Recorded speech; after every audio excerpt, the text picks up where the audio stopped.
Big Mo, man, this book right here is the reason why we're going to go into a civil war, because this is going to put every region of this country at each other's throats, because barbecue is the big secret of America.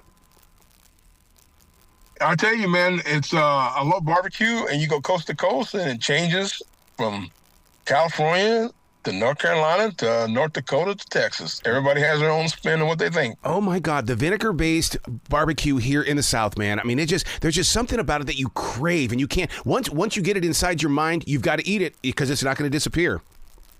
Yep. Oh, I love me some North Carolina barbecue. I love that vinegar-based. And that won't fly here in Iowa, but I tell you what, I love it. To put a book like this together, I mean, that meant that you had to go do some homework. Was it delicious? Yeah, I mean, you know, I've been all over this country cooking competitions. So I've been to like North Carolina and did cook-offs, you know, and I've been to, you know, all over. And that's how you learn. And you eat it, you go and eat at these restaurants, you know, that you're coming in town for to do a cook-off. And I get a little sample and it just adds to my mind. It just adds to my knowledge. And you know, I know how North Carolina barbecue should be. I know how Texas style barbecue should be. I know how Kansas City barbecue should be. You know, I know how Memphis barbecue should be because I've cooked it and I've eaten it. And so I have, you know, it just gives you knowledge, man. How do you feel about the barbecue becoming a part of tacos? Because there's Velvet Taco here in the South it has barbecue tacos, and it's like, what? I want it on the bone. That's all right. You know, I mean, it's a thing again. People will take the spin in order whatever they got to do in order to make that dollar, mm-hmm. and they're going to do it. They're going to do something different. It doesn't have to be so regimented that it's got to be this way. You know what I mean? I mean, I give you a perfect example, man. I mean, I did a cook-off years ago in Oregon, Northwest Oregon, and you know, I love when I cook brisket. I'm a very regimented for how I want my brisket to be. And this brisket, the guy ended up winning first place brisket because he put what was it? Put some kind of jelly on it. It was yeah. Oh yeah. No, it was no. Oh no. Oh, it was some kind of crazy sweet glaze he put on it, which I would never in a million years do that. Even to this day, I wouldn't do it. And it may have been good, but that's the difference. You wouldn't do that down in Texas because they'd just kill you. Oh, but you go out to Oregon, they're cool with it. You know what I mean? Wow. My last rack of ribs, dude, I put the jelly on it because I wanted the crispiness on the outside.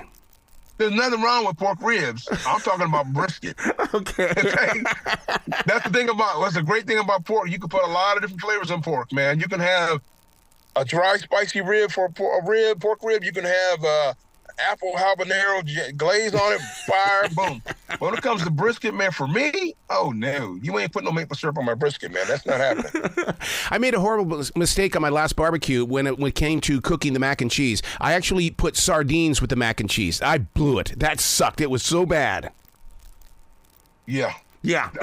You know what? I would concur on that, man.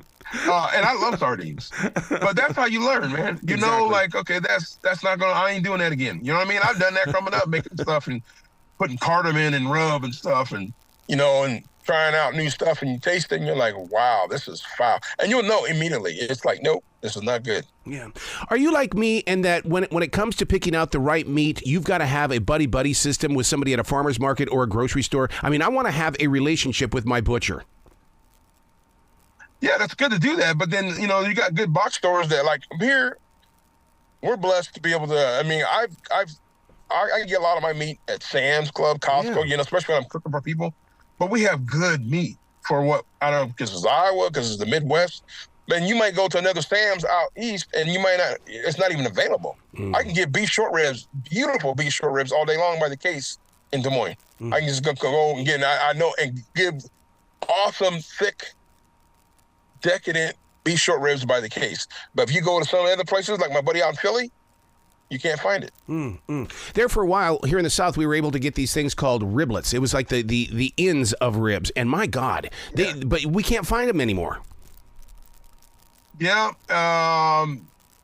You just have to know, you know, and that's when you got to have a butcher to be able to cut what you want off for that. You know what I mean? But that means you got to take in a bunch of hogs and get that done. You know what I mean? A hog's only going to have so many, so much ribs. You know what I mean? So just kind of look around, like your restaurant supply place for food. Yeah. Like your Cisco's and everything like that. You could probably get it if they have it available. But unless your grocery store does it, knowing that you want it, even if you could go ask them, hey man, I need some riblets. When you're cutting off that spare, give me the little riblets, and then sometimes they can make that happen for you. I love the idea that you've got homemade black-eyed peas inside this book, because I would love to try something like that. I'm so used to just hitting the can. Oh my God! Oh no! No. I ain't never was raised on black-eyed peas out of a can. That's a. No, you just take some black-eyed peas, soak them, and cook them, man, and you cook them in that recipe, and they're going to be fire. Yeah. There's a difference. If you're out camping and you don't feel like doing it, fine, you can do that. I've done that on a couple of shows where, they have time to do that, and I had to get them out of a can, and they were okay. But I'd rather cook my black-eyed peas from the dry bean to the finish. Wow. Speaking of camping, why is it that I feel like I'm a better chef with my barbecue while I'm camping more than I am in my backyard? Maybe because you're focused more. Okay. When I camp, I'm going to take my kids here within the month. I just picked them an RV. I'm going to take them camping, and and all my girls, I got 4 daughters, and they're all great cooks. The 2 oldest ones, and it's just something about I love camping. I love being outside around the fire pit, and you just want to make sure you execute. Yeah. I don't want to eat raggedy stuff. Life is too short for that. It is. I tell people all the time, man, life is too short to be eating BS.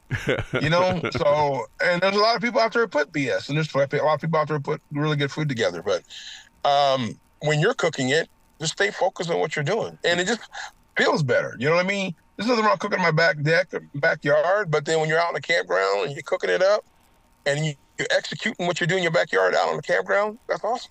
That's so cool that you talk about eating good when you're out there camping and stuff, because even on the infield of the Charlotte Motor Speedway, we're out there eating salmon and tuna, and everybody else is doing the dogs and the chicken. Yeah. I like eating good food. Yeah. If I was walking there and I got invited to come to area, guys making killer salmon and tuna, I'm there all day long. I can get a hot dog anywhere. Yeah. I can get a hot dog and hamburger anywhere. But you get some good salmon somewhere and someone's doing some nice tuna, man, I'm there all day. What's your secret when it comes time to clean up? Because that seems to be the big chore. Yeah. That's the downside of barbecuing is you got to clean up that mess. You got to clean your grills out. Oh, yeah. You got to clean your grills out. Like I got a big old M&M 1000 that does 1,000 pounds. You actually have to climb inside. Oh, my God. To clean it out. It's got a big 8-inch ball valve that you open up and you power wash all that. But then to get like the hardened crust, you got to get in there. I got a big old scraper and you got to get in there and scrape. That's it. A clean pit is a healthy pit, man. That's it. Where can we go to find out more information about you? And knowing you've probably got merchandise that we can add to our life. Yeah, if you go to MoeCasonBBQ.com, I'll have some swag, some shirts, some hats, the books there, rub, sauce, and then I got my social, which is like Instagram and Facebook. Yep. I love it. Big Mo, you got to come back to this show anytime, or if you come to the Carolinas, we got to get together and have some barbecue. Yeah, there you go, bro. All right, man. You be brilliant today, okay? All right, you too, man.